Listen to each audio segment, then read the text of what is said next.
Ladies and gentlemen, jangan lupa like, share, dan subscribe ya. Syukron. Assalamualaikum warahmatullahi wabarakatuh. Bismillahirrahmanirrahim. Alhamdulillahirabbil alamin wassalatu wassalamu ala asrofil anbiya'i wal mursalin wa ala alihi wa ashabihi ajmain. Amma ba'du. Saudaraku yang dirahmati Allah Subhanahu wa taala, harapan saya dan doa saya semoga teman-teman semua diberikan kesehatan, dilapangkan rezekinya, diampuni dosa-dosanya dan dirahmati Allah Subhanahu wa taala. Amin amin ya rabbal alamin. Baiklah, dalam video ini saya akan menjelaskan materi saya, yaitu pengertian dan dasar pemberlakuan takzir, lalu tujuan dan syarat-syarat takzir. Pengertian takzir menurut bahasa ialah takdid, artinya memberi pelajaran atau pengajaran. Takzir juga diartikan dengan ar-raddu wal man'u, yang artinya menolak dan mencegah. Sedangkan pengertian takzir menurut istilah sebagaimana dikemukakan oleh Imam Al-Mawardi adalah al-takzir ta'did ali zanub lam tasyarra fi hal hudud. Artinya hukum pendidikan atas dosa tindak pidana yang belum ditentukan hukum oleh syara. Kaidah ini mengandung arti bahwa setiap perbuatan maksiat yang tidak dapat dikenai sanksi hudud, termasuk ke dalamnya qisas atau kafarah, dikualifikasikan sebagai jarimah takzir. Para fuqaha sepakat bahwa yang dimaksud dengan perbuatan maksiat adalah meninggalkan kewajiban dan melakukan hal-hal yang dilarang. Yang termaksud golongan jarimah ini ialah perbuatan-perbuatan yang diancam dengan satu atau beberapa hukuman takzir. Lalu, menurut Abu Bakar Zabir Al-Jazairi, menurutnya, takzir adalah sanksi disiplin dengan pemukulan atau penghinaan atau embargo atau pengasingan. Maka tindak pidana takzir adalah tindakan yang apabila dilakukan diancam dengan sanksi disiplin, pemukulan, atau penghinaan, atau embargo, atau pengasingan. Hanya saja sebagian ulama memasukkan hukuman mati bagi kasus tertentu dalam tindak pidana takzir. Takzir telah ditetapkan bagi setiap pelanggaran yang syar'i selain dari kejahatan hudud dan kejahatan jinayat. Semua yang belum ditetapkan kadar sanksinya oleh syar'i, maka sanksinya diserahkan kepada penguasa untuk menetapkan jenis sanksinya. Lalu menurut Ibrahim Anis dan kawan-kawan dalam kamus Al-Mu'jam Al-Washid, takzir ialah pengajaran yang tidak sampai pada ketentuan had syara, seperti pengajaran terhadap seseorang yang mencaci maki pihak lain, tetapi bukan menuduh orang lain membuat zina. Dalam definisi ini, terdapat kalimat tidak sampai pada ketentuan had syari. Hal ini sesuai dengan pernyataan Al-Fayyumi dalam definisi di atas, yaitu takzir adalah pengajaran dan tidak termasuk dalam kelompok had. Dengan demikian, takzir tidak termasuk ke dalam kategori hukuman hudud. Namun bukan berarti tidak lebih keras daripada hudud, bahkan mungkin berupa hukuman mati. Lalu menurut Al-Mawardi dalam kitab Al-Hakam Al-Sultaniyah, menurutnya takzir adalah pengajaran terhadap pelaku dosa-dosa yang tidak diatur oleh hudud. Status hukuman yang berbeda-beda sesuai dengan keadaan dosa dan pelakunya. Takzir sama dengan hudud dari satu sisi, yaitu sebagai pengajaran untuk menciptakan kesejahteraan dan untuk melaksanakan ancaman yang jenisnya berbeda-beda sesuai dengan dosa yang dikerjakannya. Definisi takzir yang dikemukakan oleh Al-Mawardi ini dikutip oleh Abu Ya'la. Lalu menurut Abdul Muhsin Al-Tariki dalam Jarimah Al-Rishiwah fi Al-Syari Al-Islamiyah, takzir ialah sanksi hukuman yang wajib diberikan sebagai hak Islam, hak Allah, atau hak manusia karena melakukan kemaksiatan yang tidak ada sanksi dan kafaratnya.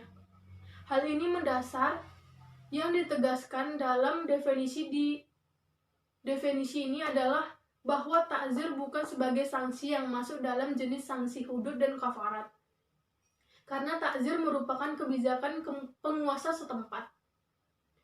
Lalu menurut Abdul Aziz Amir dalam Al-Ta'zir fi Al-Syariah Al-Islamiyah, menurutnya, ta'zir ialah sanksi yang tidak ada ketentuannya.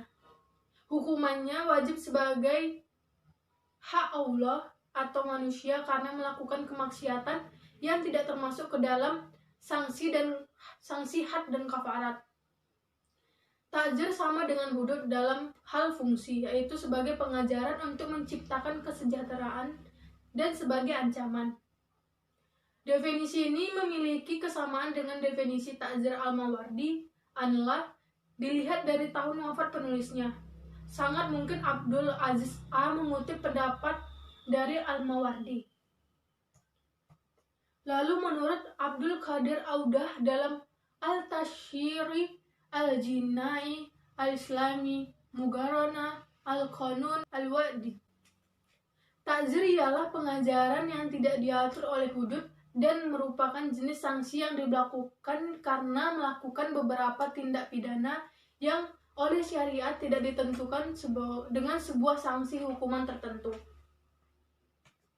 Lalu menurut Ibnu Manzur dalam kitab Lisan Al-Arab, menurutnya ta'zir adalah hukuman yang tidak termasuk had, berfungsi mencegah pelaku tindak pidana dari melakukan kejahatan dan menghalanginya dari melakukan kemaksiatan. Kata al-ta'zir makna dasarnya adalah pengajaran. Oleh sebab itu, jenis hukuman yang tidak termasuk had ini disebut ta'zir karena berfungsi sebagai pengajaran. Arti lain dari kata al-ta'zir adalah mencegah dan menghalangi. Oleh sebab itu, terhadap seorang yang pernah kamu tolong, berarti kamu telah mencegah musuh-musuhnya dan menghalangi siapapun untuk menyakitinya. Dari sinilah pengajaran yang tidak termasuk ke dalam ranah had itu disebut dengan ta'zir. Lalu menurut Abu Zahra dalam kitab Al-Jarimah wal Al-Uqubah fi Fiqih Al-Islami, menurutnya ta'zir adalah sanksi-sanksi hukuman yang tidak disebutkan oleh syar'i. Penentuan ukurannya kepada jenis ulil amri atau hakim yang mampu menggali hukum. Sebagaimana perkara-perkara yang ditangani oleh hakim-hakim periode awal seperti Abu Musa al-Asy'ari, Suraih Ibnu Abi Alayla, Ibnu Shibrimah, Usman al-Batti, Abu Yusuf, teman Abu Hanifah, Muhammad, murid Abu Hanifah, dan Zufar bin al-Hudzail, lalu murid Abu Hanifah yang termasyhur. Lalu menurut Wahbah al-Zuhaili dalam kitab Al-Fiqih Al-Islami wa Adillatuh, menurutnya sanksi-sanksi ta'zir adalah hukuman-hukuman yang secara syara tidak ditegaskan mengenai ukurannya. Syariat Islam menyerahkannya kepada penguasa negara untuk menentukan sanksi terhadap pelaku menumpas permusuhan, mewujudkan situasi aman terkendali dan perbaikan, serta melindungi masyarakat kapan saja dan di mana saja.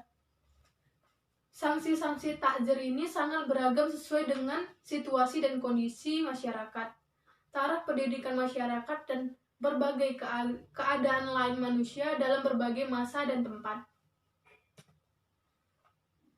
Lalu, dasar pemberlakuan ta'zir. Sumber hukum Islam selain Al-Quran dan hadis adalah ijma', qiyas. Karena tidak adanya dalil tertentu untuk narkoba, maka narkotika dalam dikiaskan pada khamar karena narkotika merupakan bahasan dan permasalahan modern, terutama dalam bidang kesehatan, khususnya tentang obat-obatan dan farmasi. Menurut bahasa, kata khamar berasal dari kata khamara yang artinya tutup, menutup, atau dapat diartikan kalut. Dalam Al-Quran dan hadis, kata kamar mempunyai arti benda yang mengakibatkan mabuk. Oleh karena itu, secara bahasa kamar meliputi semua benda-benda yang dapat mengacaukan akal, baik berupa zat cairan maupun padat. Kata kamar pada dasarnya adalah minuman keras yang berasal dari anggur dan lainnya yang berpotensi memabukkan dan biasanya digunakan untuk mabuk-mabukan. Dengan memperhatikan pengertian kata kamar dan esensinya, kebanyakan ulama berpendapat bahwa apapun bentuknya, kamar, sabu-sabu, ganja, ekstasi atau sejenisnya yang dapat memabukkan, menutupi akal atau menjadikan seseorang tidak dapat mengendalikan dirinya dan akal pikirannya adalah haram. Haramnya narkoba bukan karena dikiaskan dengan kamar, melainkan karena dua alasan. Yang pertama, nas yang mengharamkan narkoba. Yang kedua, menimbulkannya bahaya bagi manusia. Sedangkan menurut pendapat Abu Hanifah, yang dimaksud khamar adalah nama jenis minuman yang dibuat dari perasan anggur sesudah dimasak hingga mendidih serta mengeluarkan buih dan kemudian menjadi bersih kembali. Sari dari buih itulah yang memabukkan. Pendapat ini juga didukung oleh ulama-ulama seperti Kufah, Al-Naqai, Al-Syawri, dan Abi Laila. Adapun menurut ulama Maliki, Syafi'i, Hambali, yang dimaksud dengan kamar ialah semua zat atau barang yang memabukkan baik sedikit maupun banyak. Para ulama sepakat haramnya mengkonsumsi narkotika ketika bukan dalam keadaan darurat.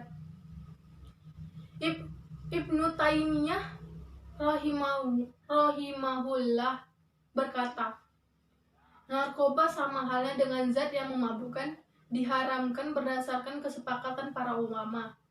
Bahkan setiap zat yang mengandung yang dapat menghilangkan akal haram untuk dikonsumsi walaupun tidak memabukkan. Rasulullah SAW bersabda, Rasulullah melarang dari segala yang memabukkan dan mufatir, yang membuat lemah. Hadis riwayat Abu Daud. Pada zaman pemerintahan Umar bin Al-Khattab, peminum khamar diberi hukuman 80 kali jilid karena pada masa itu mulai banyak peminum khamar. Ketentuan ini berdasarkan hasil musyawarah beliau bersama para sahabat lainnya, yaitu usulan Abdurrahman bin Auf. Pada pemerintahan Ali, peminum khamar juga diberikan hukuman 80 jilid dengan mengkiaskan kepada penuduh zina. Disepakati para ulama bahwa sanksi itu tidak diberikan kepada peminum itu mabuk, karena sanksi itu merupakan pelajaran, sedangkan orang yang sedang mabuk tidak bisa diberi pelajaran. Bila seseorang berkali-kali minum dan beberapa pula mabuk, namun belum pernah dijatuhi hukuman, maka hukumannya sama dengan sekali minum khamar dan sekali mabuk. Lalu, tujuan dan syarat-syarat sanksi takzir. Yang pertama yaitu preventif atau pencegahan. Ditujukan bagi orang yang belum melakukan jarimah. Lalu yang kedua, represif atau membuat pelaku jera. Dimaksudkan agar pelaku tidak mengulangi perbuatan jarimah di kemudian hari. Lalu kuratif atau islah. Takzir harus mampu membawa perbaikan perilaku terpidana di kemudian hari. Lalu yang keempat, edukatif atau pendidikan. Diharapkan dapat mengubah pola hidupnya ke arah yang lebih baik. Baiklah, sekian materi dari saya. Apabila ada kesalahan kata atau kurang jelas, saya mohon maaf. Wabillahi taufiq wal hidayah. Wassalamualaikum warahmatullahi wabarakatuh.